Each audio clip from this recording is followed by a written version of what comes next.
Hello, everyone, and welcome to the Moon Mama podcast. It's Bria Jamie here. I'm your host, and it has been literally months since I've recorded and uploaded an episode. And I'll tell you why, because this is that episode for lots of updates, tea, and just so many initiations literally have gone on in the last few months, and I just haven't made it to posting and recording an episode, but I've thought about it many times. I have so much to talk about, so much to say, so much there's just been so much lessons and wisdom that is coming through from the last few months and all the life changes. Like, there's been some unexpected life changes and blessings, and it's just wild how the way life moves. I'm a little on a high right now. I'm on the road. And like I said in my last episode, it's kind of like these are some of the only times I feel able to share. Because I'm in my zone. I'm not in my house. The kids aren't around. I'm just kind of in my own peace, in my own space, in the car. And I've had some time to gather my thoughts. And if you're a busy mom, you get it, because sometimes being in the car is your only little bit of peace. And if it is that way, it is that way, and that's all okay, and that's good too. So I'm here right now, and the reason why I'm on a little high is because I just performed for the first time in like many years in public. So I sang at the Malibu Farmers Market today. My old boss / mentor / another mom to me and friend and just soul family. She's everything. Ingrid. And if you have known me for a long time, you probably know about Ingrid because we're just very close and we're like family. Anyway, she sings at the Malibu Farmers Market every single Sunday, and I'm filling in for her on the days that she's not there. The last time I did that was probably like a couple years ago. I just popped in for a minute and sang, but this is like, it's so fulfilling. It feels so good. I was really nervous for a bit because like I haven't sang in public in a long time. Like, I just haven't performed. It's just that the opportunity hasn't come up, and I also haven't myself just felt ready or in that confidence.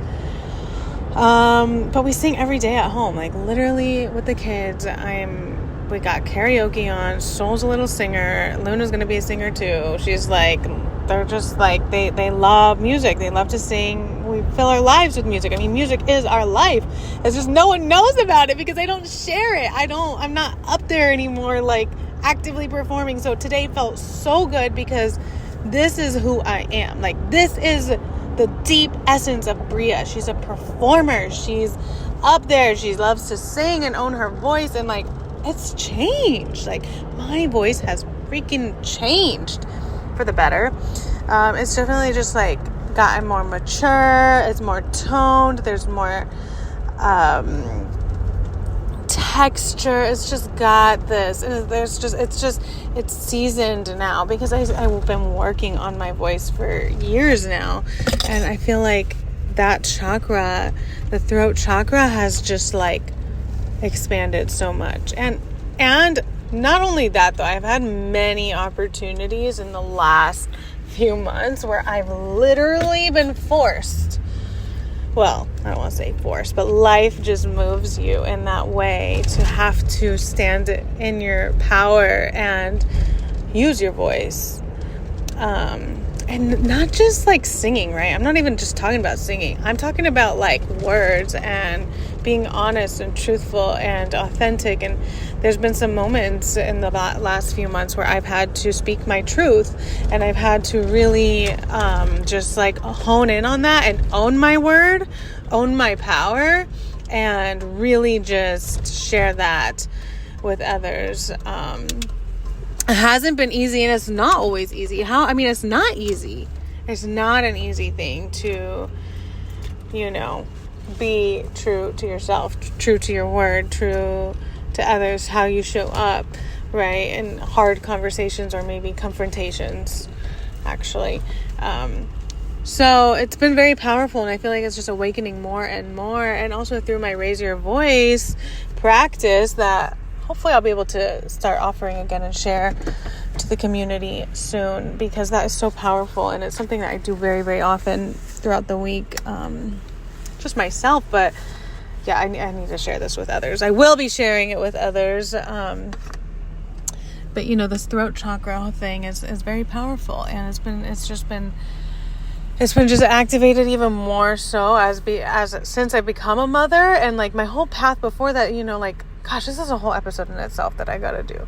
I'll tell you about that in another episode, but it's just wild, the ride, I was right before I had kids, I was really getting back into, I was really in my voice. I was really performing, writing, making music. I was hardcore performing actually right before I got pregnant pretty much. And then that was, life had other plans and we went with that, and I just didn't really sing as much. I didn't get up and perform as much. So it feels so amazing, so good, so fulfilling, just so what it's supposed to be. I just feel like Leo season is here now. We're in Leo season. We just had the Aquarius full moon. There's just been so much going on also just astrologically, and I'm just feeling full into my power. And a little astrological note too, it's very interesting, right? Aquarius season in the beginning of the year, right? January, that's kind of when the true beginning of the year starts, right? We start making these intentions, and I feel like this is that halfway point. And especially because we just had midsummer, we just had gosh, how do you pronounce it? Lungasada? I don't remember. I'm sorry. I should know this because I feel very pagan. And we basically had the midpoint between the two equinox, between the solstice and the equinox, right? So we're on our way to we're on our descent right now towards the darkest day of the year, which is in December, right? So I feel like this is that halfway point where it's very reinvention. It's a reevaluation. How are you doing?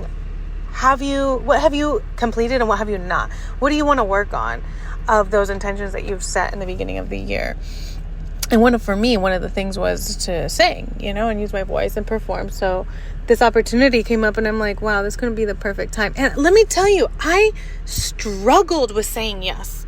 I struggled for 2 weeks. I did not respond. I did not make a yes or no decision. I was conflicted. I was feeling really insecure, holding myself back again. This is a pattern that I was at one point, after I think maybe the full moon, maybe a little before that, I was like, no, how could I not do that? How could I say no? No. Then I'm just keep living the pattern. I need to do this. I know in my heart and soul that this is how I'm going to rewrite my pattern. This is how I'm going to manifest what I want right now. And this is what I need to do. So I did it today, and it felt really good. And I'm going to do it again next week. So I'm super excited. And if I happen to get this episode up and you hear this and you're in California and you want to check out the Malibu Farmers Market, it is the farmers market. Let me tell you. Okay, I've been to lots of farmers markets in Southern California, even Northern California. Nothing compares to the Malibu Farmers Market. It's a vibe. They have every single kind of vendor. I mean, it is the farmers market, the best farmers market I've ever been to in my entire life. It just is. And this is very beautiful. It's very pretty. So I feel very blessed. I feel honored to be able to sing there, and I'm grateful that I got the opportunity. And also I got to come home with lots of amazing goodies, gifted goodies that were just in beautiful flowers. So it's just one of those things. It was just a beautiful turnaround. So enough about that. I'm going to do another episode eventually about my voice journey, because that is a whole thing. Anyway, more life updates. I am pregnant with baby number 3. It's so wild. And I am having a wild pregnancy and free birthing my baby. This is so exciting. It's wild. I know. And so many people will either agree or disagree or be like, what the heck? How could you do that? That is yeah, it's a pretty crazy thing. So I'm so excited to be doing it this way, and I feel so called to do it this way. I've actually so ever since I heard about free birth, probably during my first pregnancy, I actually wanted to do it. But at the same time, I didn't. Like, I didn't want to do it because I didn't feel ready. I didn't have any type of support. In fact, I didn't even know anyone at that point that had free birthed. It slowly started coming up during all the birth learning, and oh my God, you guys, the rabbit hole of birth. I mean, you guys, I could talk about it for hours and days. In fact, I want to bring on a few people onto my podcast to talk about this stuff. Two of the women which have had free birth, and one of my best friends who's also really aligned with this work. It's very, very, whoa, like, it's just mind-blowing, and Fabian and I feel really ready to have a free birth. Now, there's still a lot to learn. There's still a lot of, I don't even want to say there's a lot to learn, because honestly, there really isn't a lot to learn. It's really just about trusting your body and knowing your body and your baby at such a deep spiritual level. Really, it's a spiritual journey. And which is one of the reasons I'm so called to it. And it's a test of faith, of trust. And I have never experienced such a deep trust and faith in myself and the spirit baby itself by doing this, and my body. And just like knowing that I can do this. Of course, it's helped that I've had two healthy babies, at a birth center. But, the more and more I would love to say I loved my experiences at the birth center, but I did not love my birth. I did not love my birth center experiences. I did not love them.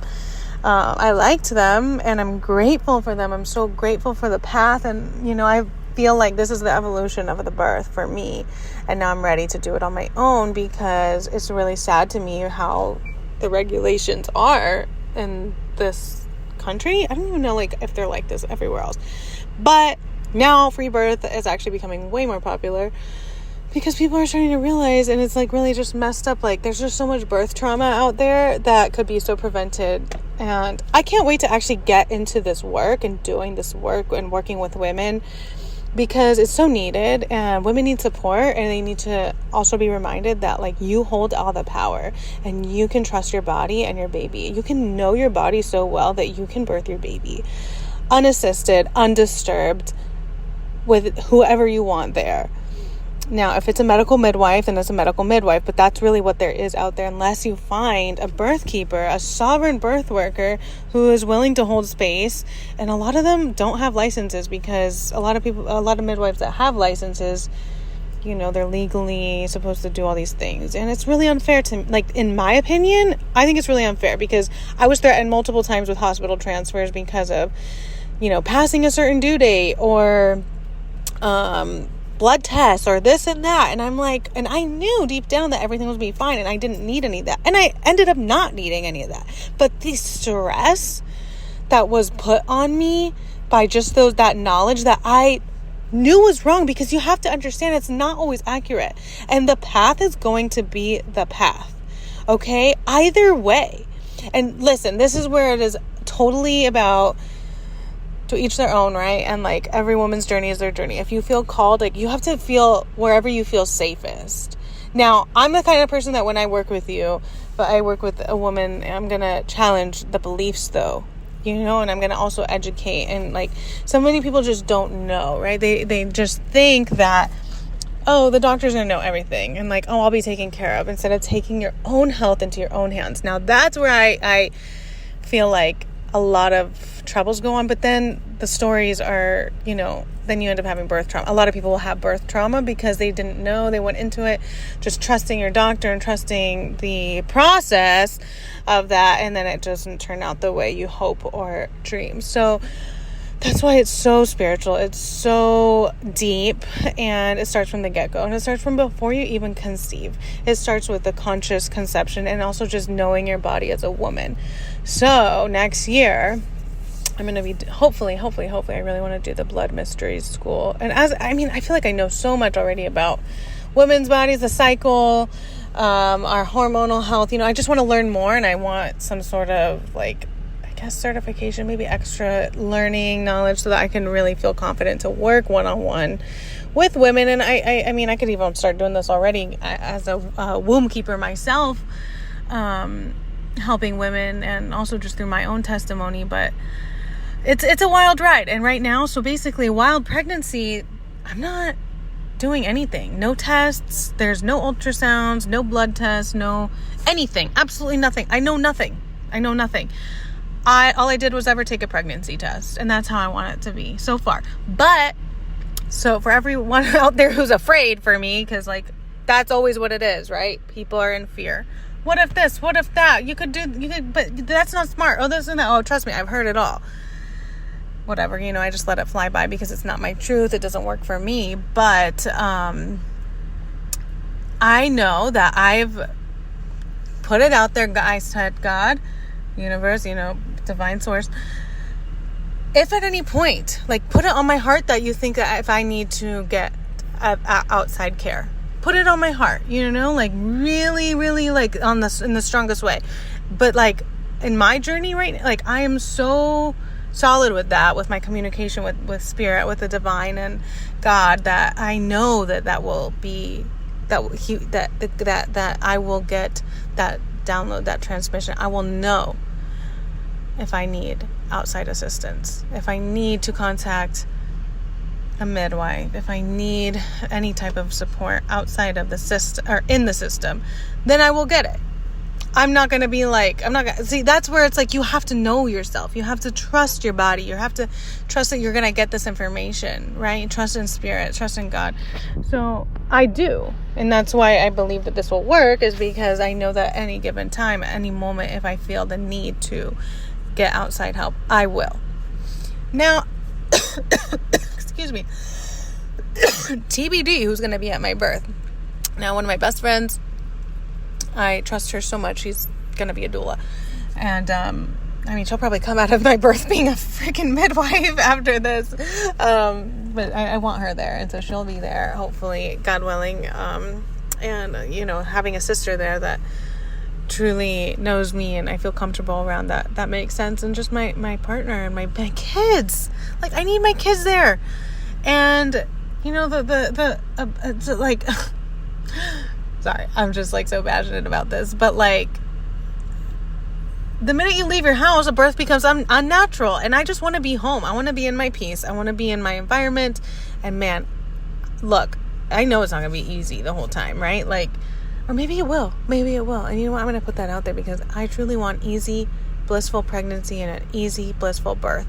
And to be honest with you, it has been a very easy, blissful pregnancy so far.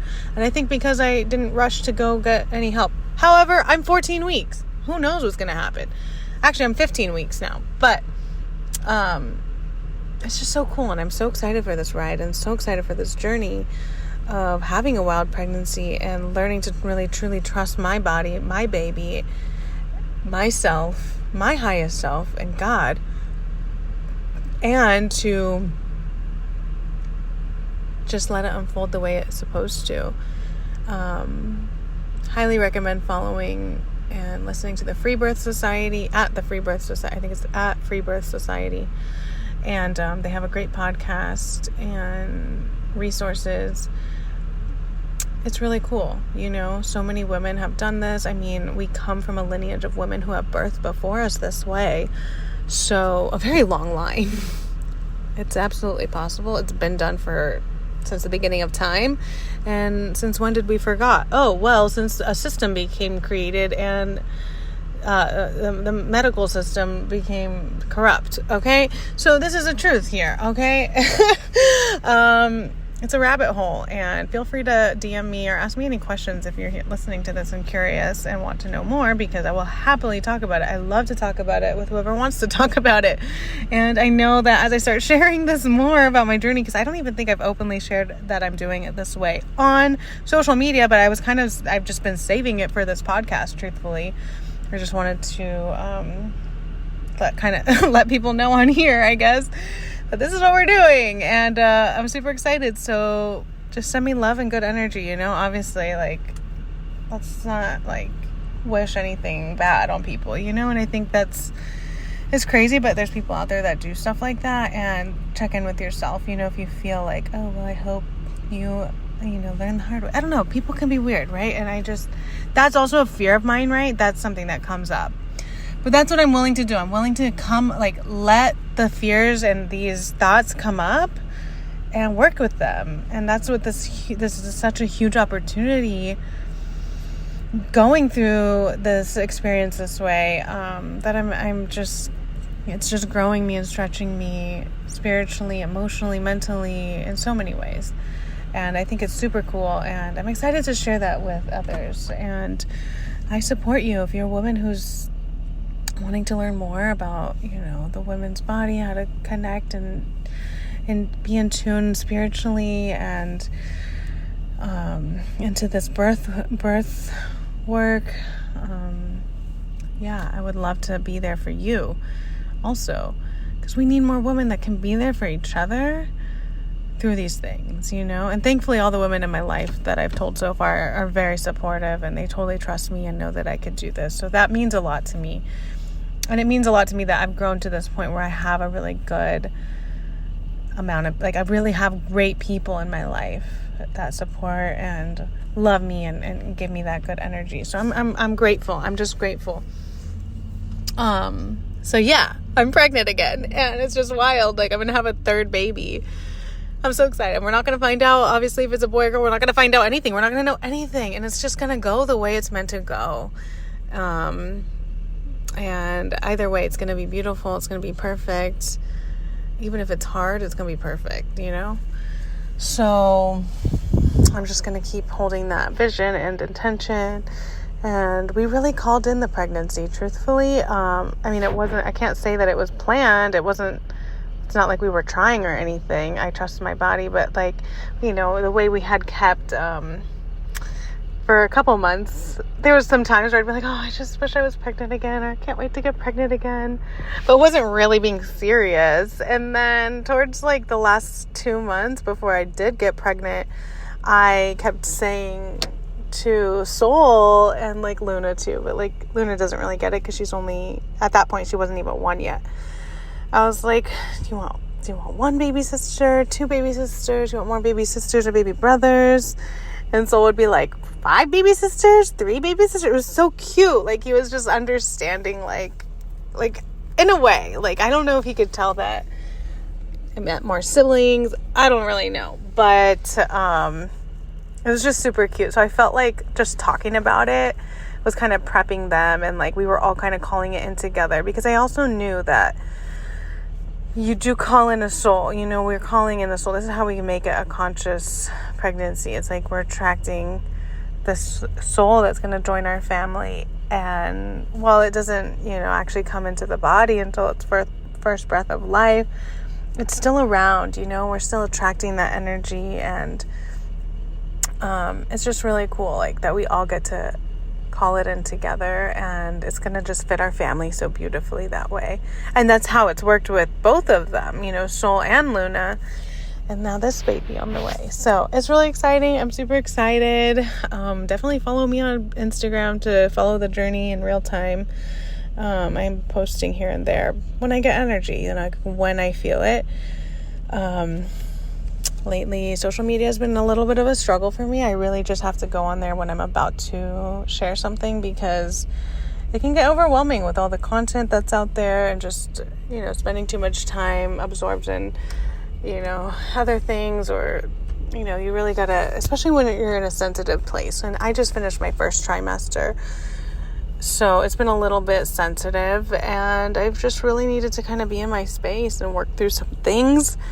We literally had to deal with a whole mold situation in our apartment, which was insane, absolutely insane. But it was the biggest, craziest initiation, because it really has tested our safety, our physical safety, and our environmental safety, which is so parallel to how I got pregnant, and this new way of doing pregnancy and about to birth. and feeling safe doing that. So it's it's such an initiation that we had to go through this experience. We literally basically had my daughter's first birthday, and we had moved a bunch of our stuff into the kid room just temporarily. Well, about a week later, when we start, trying to put everything away, we come to realize the floor was so damp, like something like almost like a whole hose of water just was like there. And then as we start taking more stuff out of the closet, we start to find like literal mold, like all over the walls, white mold and black mold. And, if you know a little bit about mold, well, first of all, mold is a silent killer. Like, it can literally kill you over time. It's so beyond toxic. You don't want that around you. You don't want to be around that. It's a very bad toxin. And so there's different types, right? There's like the type that is like uninhabitable and unsafe to be around. And then there's the kind that's obviously like, it's kind of more normal and like it's everywhere. So there's a mixture of both. They did do the testing, but it was really a wild case because the people, like the landlord, I guess, or the manager, they were not helpful at first. They were really like almost thought that we were going to pay for the repairs or anything. They did not take it seriously. And I'm like, thank God for ChatGPT that like explains laws and like able to write me serious messages, because this is where I had to really own my voice, like, and advocate for my family and for everybody, because it was, Fabian did what he could, and then I had to like deal with a lot of the messaging stuff, which was really, really tricky, but I was able to do it. And there was just so much back and forth. I had to go through all the legal stuff and logistics and like making sure we're well cared for. I'm like, we have 2 little kids and a baby on the way. You have to take this seriously. We cannot stay here while you remediate, first of all, and you have to remediate according to code. And, you need to make sure that we're taken care of during this process, since it's your fault, the building's fault, right? Because, first of all, they've been cutting corners with absolutely everything. It's a very old building. That they just, when you see the place, you could tell they don't care for things. And then they were trying to get us to move out. And I'm like, excuse me, just take care of it, first of all. But second of all, we're not moving out right now. Like, I am pregnant. I have 2 kids. Like, we were not planning on moving out yet. And now you're putting a ton of stress on us and pressure, like as if we have to, when it's obviously your fault. Why? So you can cut corners and just like patch up and paint the wall? Because like we could kind of tell that's what maybe they have been doing. It was pretty wild. So thankfully, ChatGPT got my back, sending all the right messages. We had to call public health, go through all the kind of stuff. They ended up putting us up in a hotel, covering us with lots and lots of DoorDash. We were protected, we were safe, and they fixed the problem. And on top of that, they ended up having to put a new bathtub in. So, if anything, everything happened so that I would get this brand new bathtub, because I was literally like, well, I'm having my baby at home, which I feel comfortable to have my baby at home. However, the bathtub was disgusting before. It was very, very old, grody, just not a good bathtub, very difficult to clean, really bad. Well, they replaced it. And I had that on my mind, before this whole thing happened. I was like, God, I wish we had a new tub. That's my only thing. And then we got a brand new tub that is so much better. I actually feel like I can have my baby in there. And if anything, that's what this whole thing happened for. I truly trust that, but at the same time, there's polarity in everything, right? The law of the universe.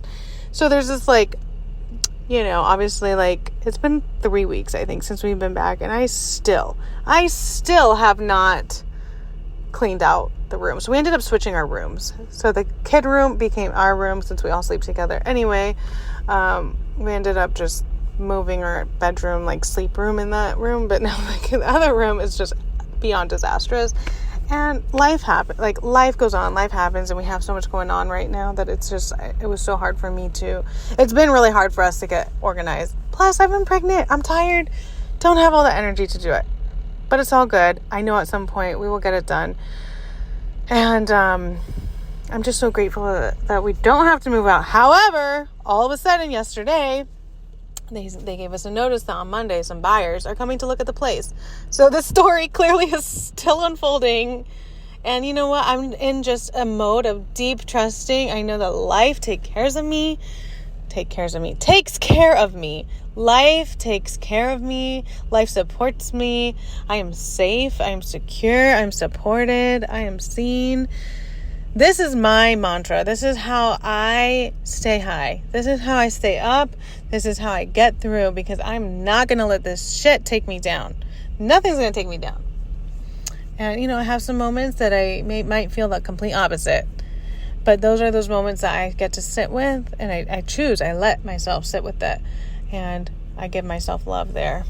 And I'm grateful that I could be at this place in my life now where I can counsel myself and see that, really coach and mentor myself through, because 10 years ago, that Bria would, number one, have needed outside support, or I would just have lost it mentally.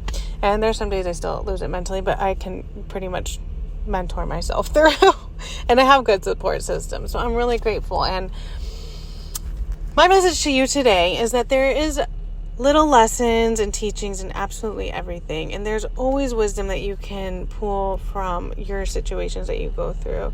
And life supports you no matter what. And life is always speaking to you and moving through you, giving you transmissions and downloads and guiding your way if you choose to see it. And you can do this. You can live a balanced life that's enlightened and fulfilling. You just got to intend for it. So with that being said, thank you all for listening. More episodes to come, more depth, more specific stuff. I just felt like I needed to update you guys with all this information, because since it's been so long since I've recorded and uploaded an episode. So I'm sending everybody who's listening lots of love. Please leave a review if you enjoyed my podcast, and stay in touch on social media at Bria Jamie. And I hope to see you on one of the sites. Let me know your thoughts. Let me know what landed for you in this episode. And if you need support, please reach out, because I would love to expand the community to be supportive of each other. So with that being said, lots of love and magic your way. And I'll talk to you soon. Blessings.